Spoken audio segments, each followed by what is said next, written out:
सम्मानीय सभापति महोदय मोर पूज्य गुरुजी गुरुमावृंद एठारे उपस्थित मोर छोट बड़ भाई और भौणी मैंने आज अगस्ट 15 मत किसी कहबार सुजोग मिलू मु निजक धन्य मन करुँच। बहु वर्ष धरी आम भारतीय मैंने पराधीन थी विदेशी मैंने आसी आम उपर मन इच्छा शासन करते भारत बहु धनरत्न शोषण करते सत्य और अहिंसा बड़े संग्राम कर महात्मा गांधी आम देश को स्वाधीन करते।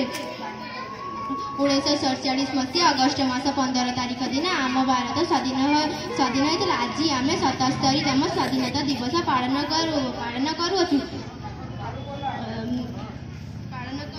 करुछु। सहस्र नर नारी युवक युवती छात्र और छात्री माने स्वाधीनता आंदोलन करते।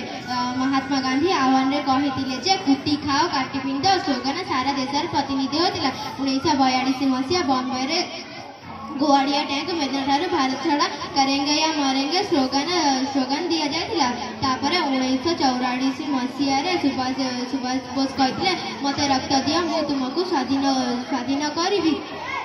पिला ठारू बुढ़ा पर्यंत समस्ते स्वाधीनता पागल हो गले।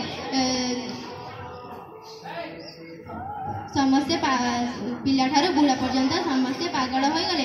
आज आम स्वाधीन भारतर स्वाधीन संतान।